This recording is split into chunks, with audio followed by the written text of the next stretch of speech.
Good morning. Good morning, everyone. Good morning, everyone means it's time to sit down and stop talking. I wasn't an academic, but I do know how to get a room to be quiet. Okay, can you hear me now? Good morning, everyone. Good morning. Thank you. For those of you who don't know, I'm Jeff Neal. I'm the chair of the board of directors of the Academy.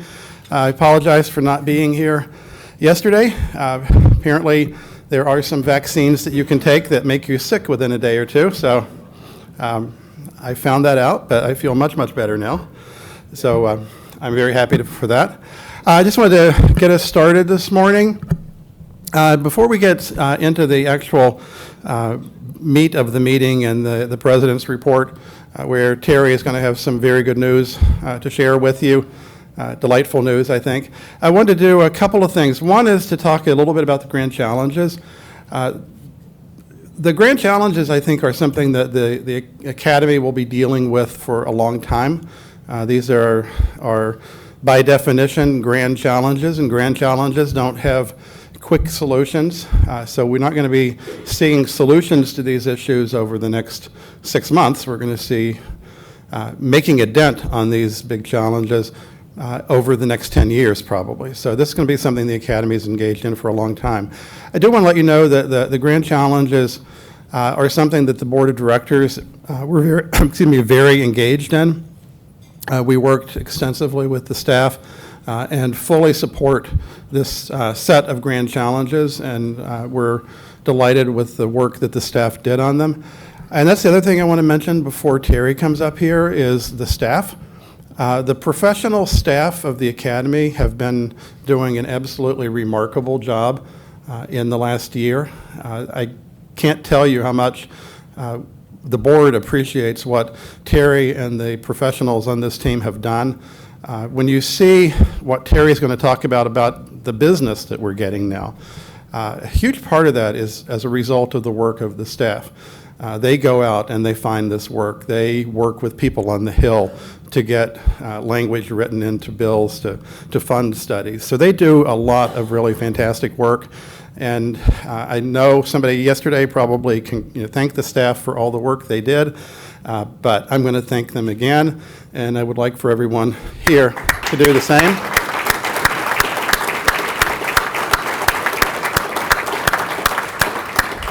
So thank you very much to our fantastic professionals on the Napa staff.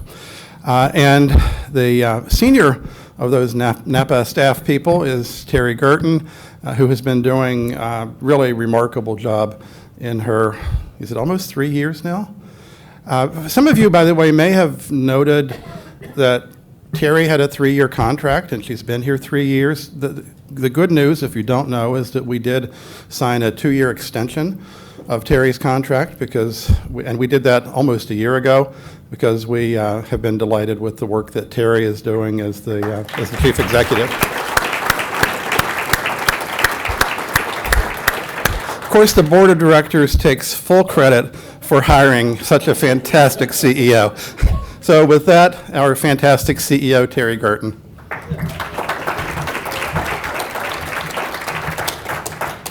Maybe with that I should just sit back down and leave it where it is.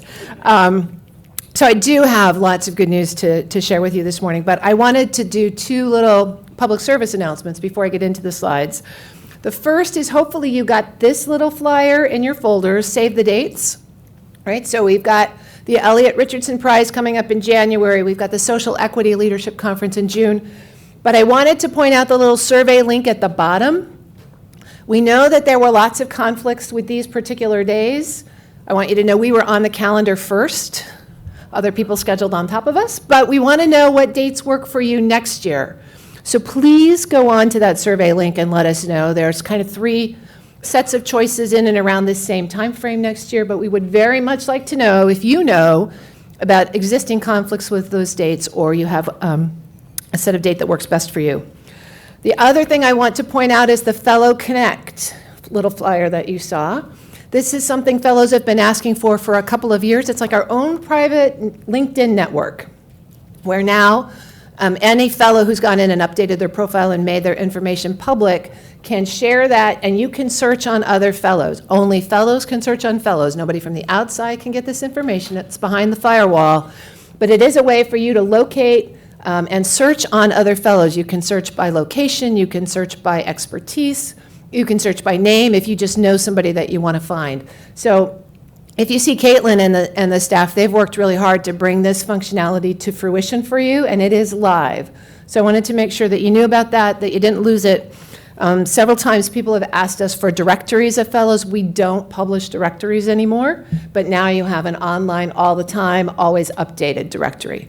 So I wanted to make sure you knew those two things.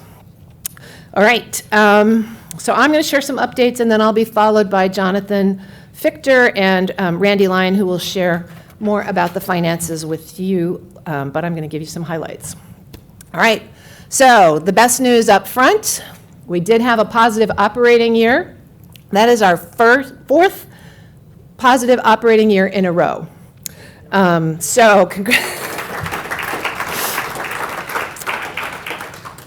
I will say it wasn't the easiest of years with an extended continuing resolution and a government shutdown. It kind of messed up our revenue forecast for the first half of the year, but the last half was strong, and we are going into 2020 in a very strong financial position. But as Jeff said, more importantly, it represents a total team effort in building new relationships and developing strong projects, and most importantly, delivering real results for our clients. And you'll see, if you didn't have a chance to sit in on the Academy study session, I'll highlight a few of them here, but they really do cover a broad range of areas, and most importantly, are increasing work with state and local governments. And that's something we've been working really hard on to diversify our portfolio, but also to bring and take advantage of the fellows' expertise in state and local government. Also important, 8 of those projects were with first-time clients. So continuing to diversify the portfolio in lots of different ways gives us a much stronger position as we look at the business side. In addition to that, of course, you saw the Grand Challenges work yesterday, and I will take questions on Grand Challenges at the end of this. But it's also been a very active year for our standing panels, and I know you got a chance to engage more directly with the standing panels this morning. But if you are a standing panel chair here this morning, could I ask you to stand? There's Arnie, Gary.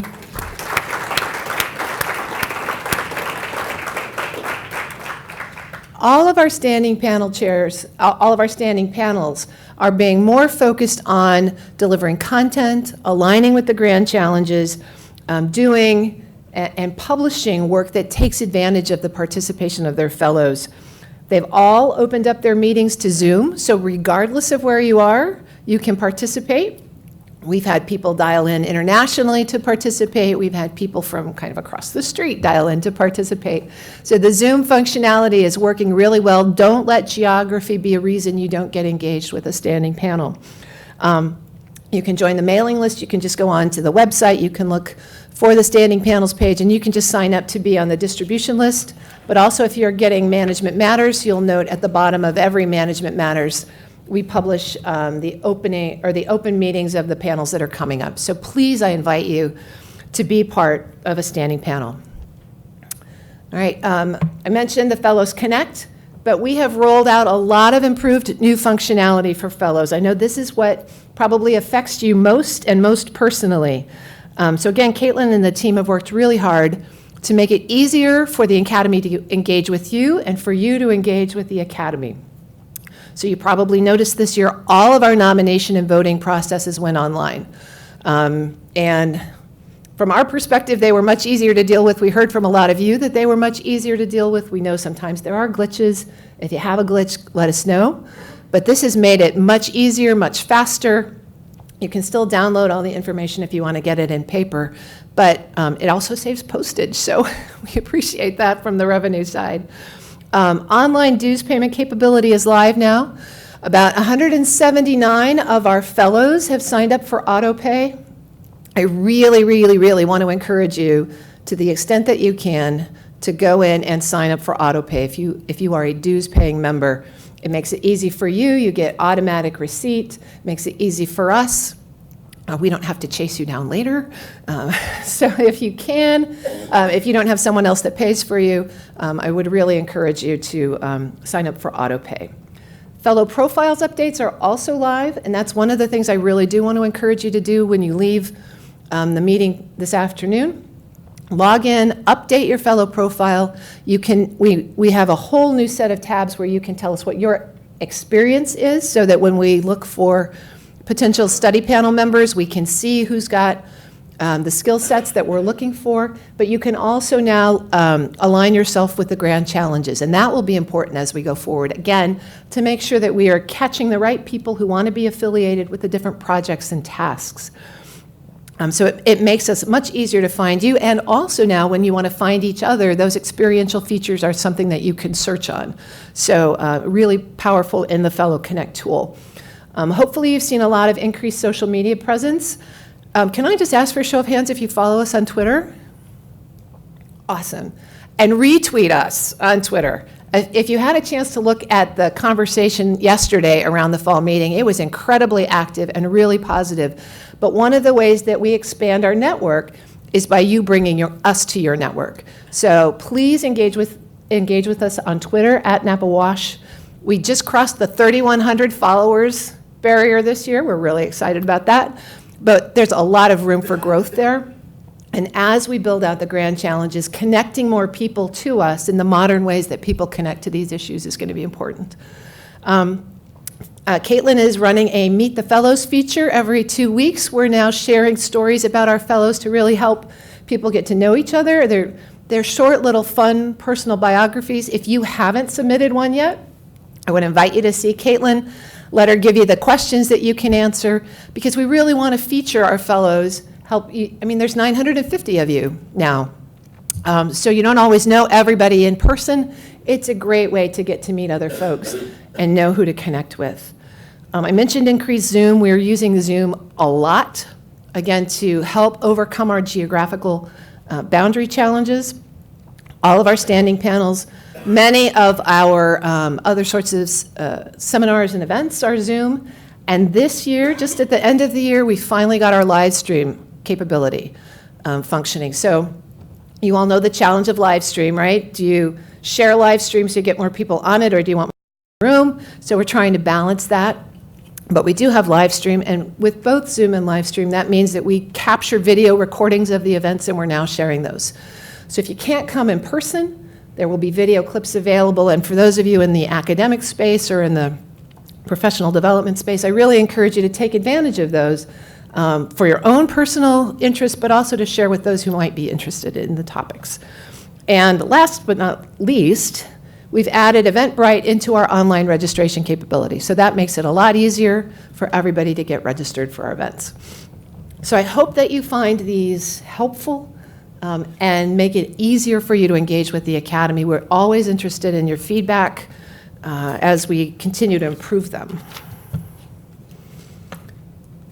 Okay, so I mentioned reports, and what you have here is the short little video or capture of the 12 reports that we finished in 2019. In addition to these 12, we also started another 16. So Brenna and the study team have been running on a high-speed treadmill for quite a while. As I mentioned, 8 of these were new clients. And again, I hope you had the chance to see some of those briefings yesterday with our staff. But if not, you can find out more about every one of these on our website. On the flag at the top, you see studies, and you can pull them down and search. They demonstrate the depth and the breadth and the expertise of our staff, but more importantly, of our Academy Fellows. And I will say they make excellent case studies for your public administration students, and they also make awesome business development conversation starters, right? Especially in the state and local areas where we're doing some of that work. So when you look at these and you see something that catches your eye, and you think about another organization or another point of contact that you know that might be having similar or related problems, I would encourage you to take advantage of these little synopses that you find on the website along with the full report and share those. Studies underway. All right. Of the 16 projects that are currently underway, Several will wrap up before the end of the calendar year, but more importantly, 6 of them were secured within the last 2 months. So any of you who've been in government contracting know you don't like contracts to start on 1 October. You like them to start on 15 September, right? So that you have a nice predictable stream of revenue headed into the year. And that's where we are going into 2020. And I know Randy and Jonathan will show you more of that. But while we're on this topic, I want to encourage each of you to carefully consider our requests for panel volunteers when we send them out. And I know we've been sending out a lot lately, and so we have an opportunity to engage a lot of our fellows. And so, again, sort of a show of hands, how many of you have ever sat on an Academy study panel? How many of you sat on more than one? All right, that is an important way to engage through us with government agencies, and we want to make sure that we bring all of your collected wisdom and experience to bear. So thank you to those of you who are regular volunteers for this. Again, now with 950 fellows, we can't take every volunteer for every panel, and that's a good problem for us to have, but we really appreciate your support of this, and we're expecting a number of new projects in the near future, so stay tuned. There will be opportunities for you to be engaged. This is the best chart of the briefing. These figures represent the preliminary consolidated revenue and expenses for FY19. So you can see we show a positive margin of over $200,000. Remember, we are a nonprofit, so we're not trying to get too big on that. But we, even with making some strategic investments in the Academy for capacity development and anticipating our future endeavors, we ensured that the margin was at least $200,000, and Randy tells me it's likely to be higher by the time we finish our 2019 year-end close. He also told me we have to go back almost 30 years to find 4 consecutive operating years of positive revenue. So we are really, we're not counting our chickens before they're hatched, but we're thinking about a chicken party pretty soon. But there's another piece of good news that I want to share with you that's not on this chart.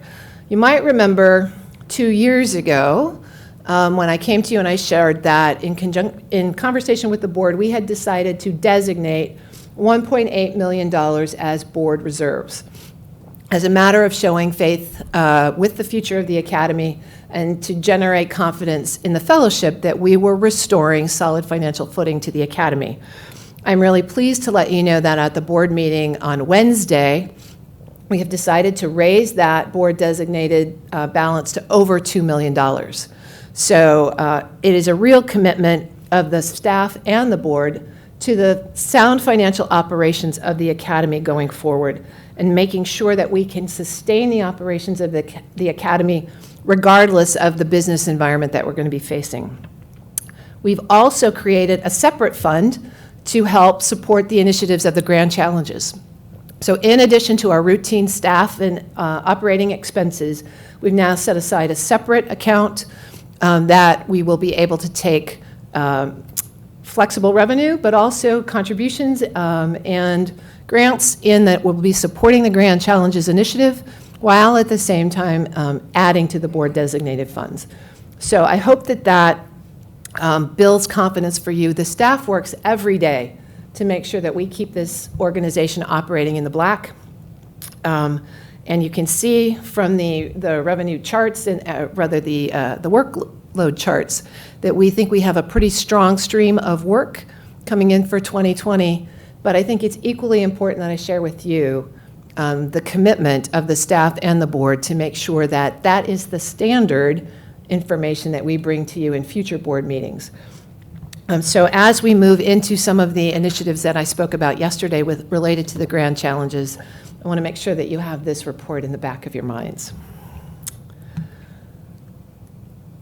I showed this slide yesterday. I won't go through it all again. But now that you've had a chance to kind of sleep on it, I want to bring it back because it really does constitute the bulk of our discretionary work agenda for 2020. We announced yesterday, again, the stand-up of the Agile Government Center. I know Ed and the team had a full house in their breakout session. Hopefully, if you've been following our streams this morning, you've also seen the blog that Dan Chenik and I wrote that shared a little bit more about how we imagine that operation kicking off. And there's a press release out as well, so we're hoping the media picks that up. We talked about broadening awareness and engagement of the grand challenges. We talked about aligning standing panels. One of the things I want to ask you about, for those of you that have the opportunity to share personnel under an IPA sort of arrangement, we are looking to bring on 4 IPAs to the Academy to help us work each one of the focus areas for the grand challenges. So if that is something that is of interest to you and you have a top-notch GS 14 or 15 or an academic that could benefit from some time with the Academy, we can run an IPA.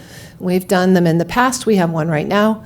And so we would welcome that opportunity. That allows us to provide developmental opportunities for folks with the Academy. It also allows us to bring on staff for temporary assignments without the burden of their salary. But in trade, we give them a great developmental opportunity. So that's one thing I'd like you to keep in mind. I think I would just say at the last part of this that that box at the bottom is really important. I can stand up here and tell you what the plan is and how we plan to go forward, but it fundamentally will not happen without the active participation of our fellowship. So, how can you help? And we show this slide kind of at every fall meeting because mostly the list doesn't change, but it's worth a refresher. One of the things that you can do for us is to help us identify business opportunities. Many of our projects do come from contacts that fellows have made for us and introductions. Again, I hope that you will look at the studies page on our website to get some ideas. We also have information up on the website sort of about our prominent competencies and how we work with other agencies, both at the federal, state, and local level. Establishing relationships with foundations for grant-making opportunities is going to be especially important. Now with the Grand Challenges agenda, we're developing collateral materials that we'll be happy to share with folks. If you think that you know an organization that might be interested in the Academy's work in Grand Challenges, we would very much welcome that contact. Offering your subject matter expertise and participating with us in meetings with decision makers is always welcome. I mentioned staying engaged with us through social media. And I do want to thank all of you who were active on Twitter yesterday. Talked about joining a committee or standing panel, volunteering to be an Academy ambassador. We mentioned this yesterday, but I see Bev Sigler. Are there other Academy ambassadors in the room? There's Norton in the back, John Bartle. This is a really important opportunity. It's about getting Napa outside the Beltway. So for our fellows who are in the rest of the country, this is an opportunity to make the Academy live where you are, to connect with ASPA chapters, to connect with your local government leaders, to share the word about Napa in as many networks as possible. Caitlin works with the Academy ambassadors on a monthly basis to keep you up to date on the studies, the things that you can share. But more importantly, we just want you to connect out there and to share the news about the Academy. So if you're interested in being an Academy ambassador, let us know, please. We talked about financial contributions. And as I mentioned yesterday, we're really going to ask all of you to join our Grand Challenges effort. We want you to share your perspectives, your ideas, consider volunteering, and consider the Academy as a place where you might want to support with additional philanthropy as we move forward in the Grand Challenges agenda. So I wanted to make sure I left plenty of time for questions, and so we'll turn it over to that. And I think we've got mics, yep, running around in the back. So I am happy to take any questions on the Grand Challenges or any other of the business topics that you might have. And so I saw Nancy take Kyle right up here in front.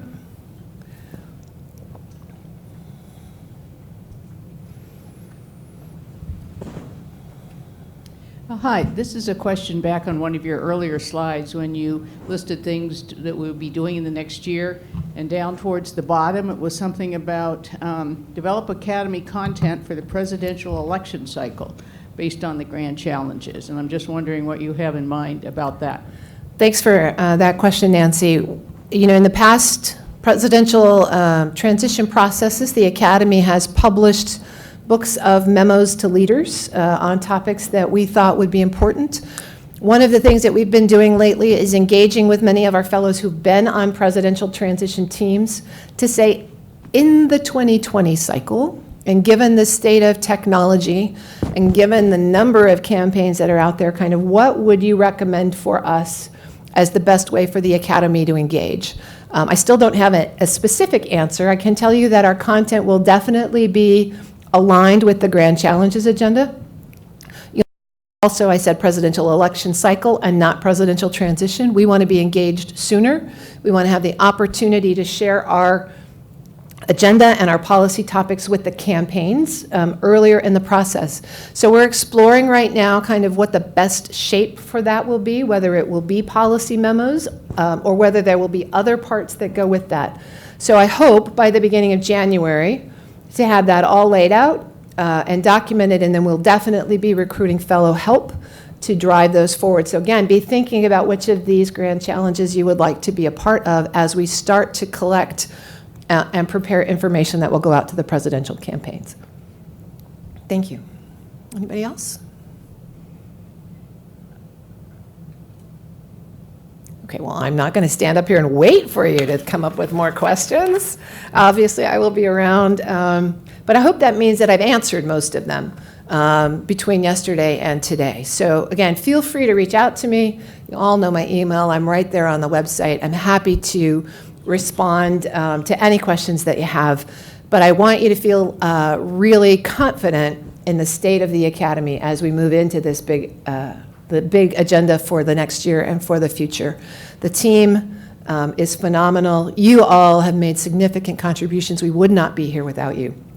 And so with that, I'm going to turn it over to Jonathan and Randy.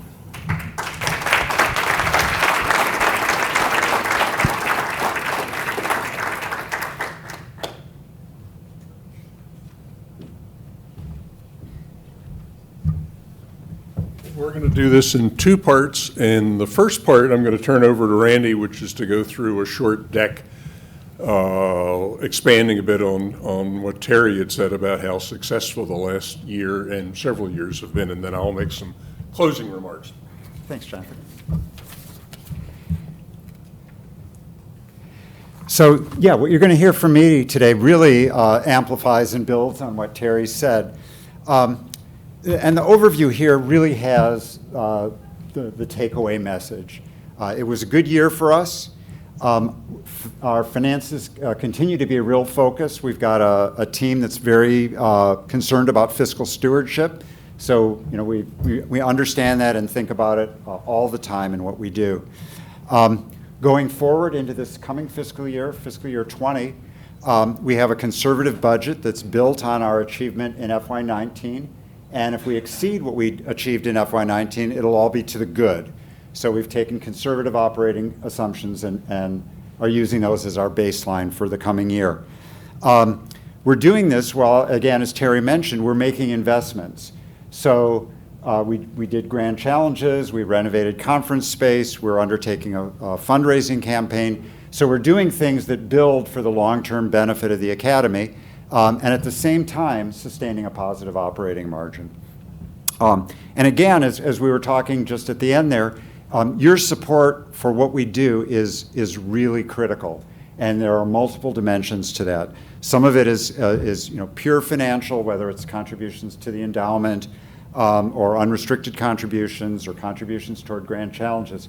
But I can't emphasize enough how much your involvement with project development is really important to us. And frankly, financially, that can move the dial more than most individuals can do on an individual basis. It can literally be hundreds or several hundreds of thousands of dollars when we get successful projects. We have several that are built on actions of our fellows.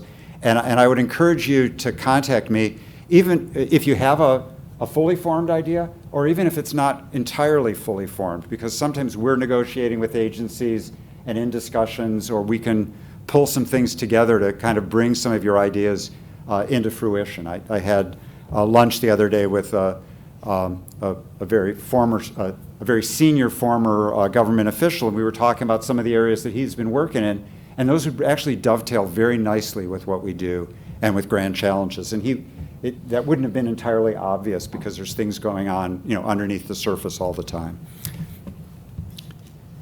So this is a simple overview of how we did this past year. This slide focuses just on the Academy and the Foundation, which I think is where most of your focus is.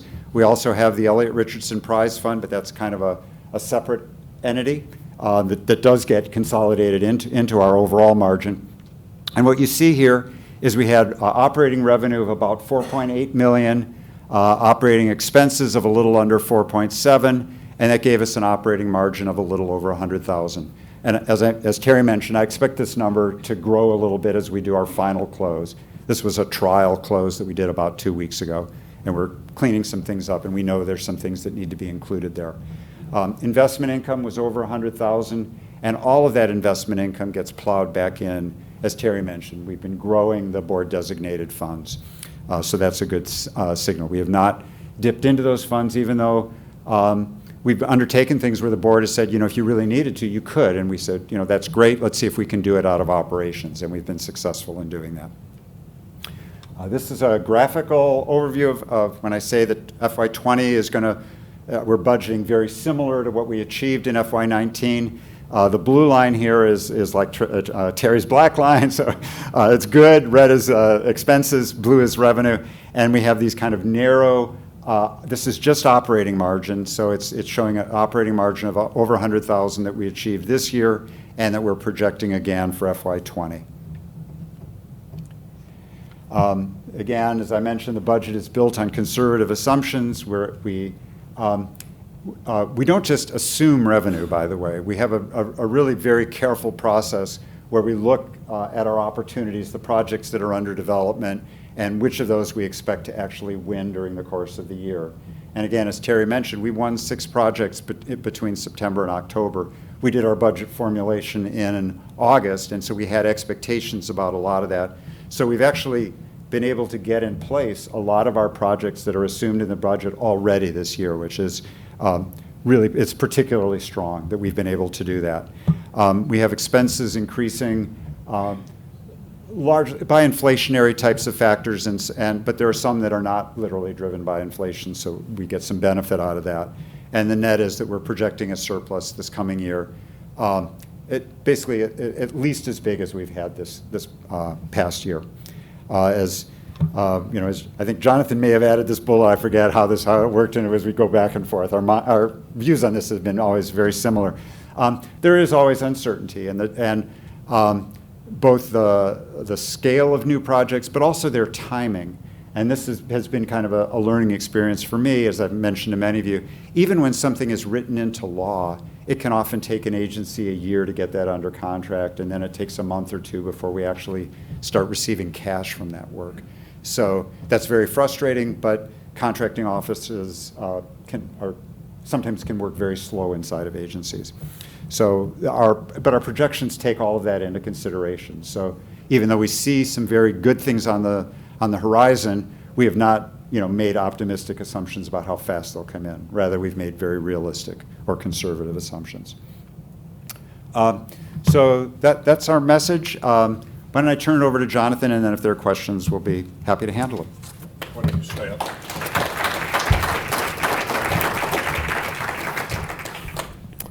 I'm actually the outgoing treasurer. I was replaced on Wednesday, but succeeded, thank you.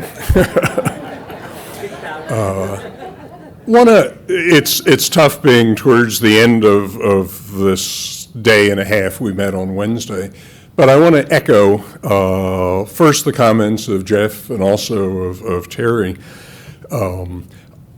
I don't know much about public administration. I've never worked at OMB or GAO, never taken a public administration course. I was brought in part because of a finance background and have worked on the finance side of NAPA for some 6 years, and have to say that the amount of progress that has been made on the finance side, and particularly with Randy and Terry coming in, Randy talked about conservative budgets, but the process is for each new possible contract, something that might someone brings to the attention of Napa, Randy assigns a probability to it. So if it's a $300,000 contract, he might say it's a 20% chance. So in the budget, that becomes $60,000. It doesn't become $300,000. And consistently over the past several years, we have underestimated the amount of revenue coming in. So these really are, knocking on wood, pretty solid numbers. Picking up on what Terry was saying, having a balanced budget is necessary, but it's really not sufficient. There's a foundation now for Napa. We can do the contracts. We can struggle to try to find sufficient staff and fellows to do the new work. But if we're going to actually make a difference, the grand challenge is the engagement of all of you in all the ways that Terry mentioned. Having fellows bring projects to the attention of Napa, having those extra dollars thrown in on top of your contributions. If we had crowdfunding and every fellow added another $1,000, that would provide a base for Napa to do a lot more than it's doing right now. But again, I have really enjoyed my time here. I think that I'm departing with leaving this finance side in very good hands. And it's been a delight working with Randy and Terry, so thank you very much. I think part of the role of the treasurer, by the way, is to act as a buffer when there's bad news. When there's good news, I think we ought to turn it over to Terry and Randy. So thank you.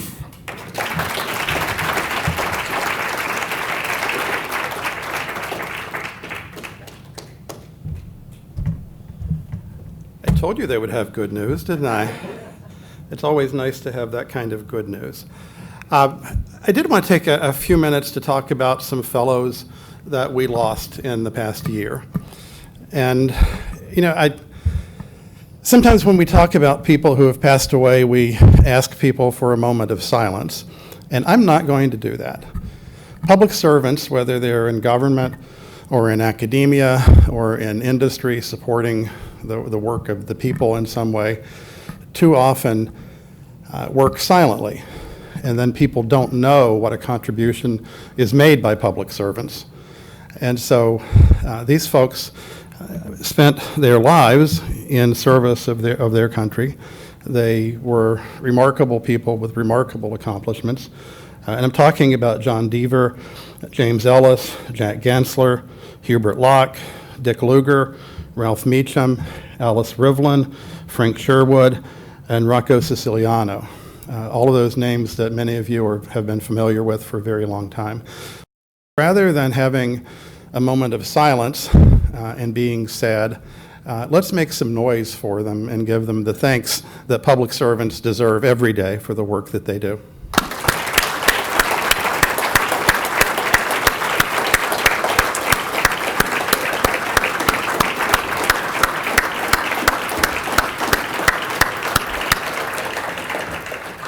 Thank you. Moving on to more pleasant transitions, we are installing, as Jonathan said, a new slate of board officers this year. It's not a radically new slate, given the Academy's gradual change approach. For the coming year, I'm going to remain as chair. Norton Bonaparte will be vice chair, continuing in that role. Dave Mader will be joining us as treasurer, with the very large shoes of Jonathan Fichter needing to be filled. Jane Fountain will be secretary, and Jonathan will remain on the executive committee as an at-large member, and Dave Wintergren as an at-large member. Departing the board this year are Steve Redburn, Martha Kumar, and Major General Arnie Fields. So I would like to extend the board's thanks to those folks for their incredible service. They served on the board when serving on the board wasn't quite as easy as it is right now, and when the Academy was going through some tough times. So it was real work. Their work made a difference, and I think our fellowship is better for it. So thank you to our departing board members.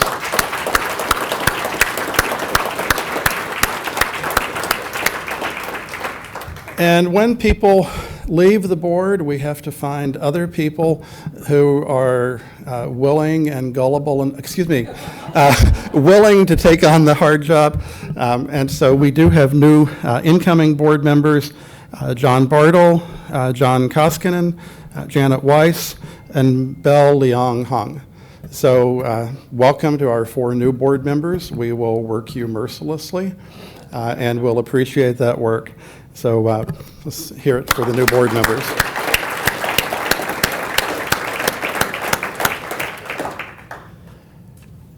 And I think it's time for us to take a brief break. So 11:30 is when you want them back? I am told you are to be back at 11:30. If you're not, Terry will come out and round you up again. So we'll see you back at 11:30. Thank you.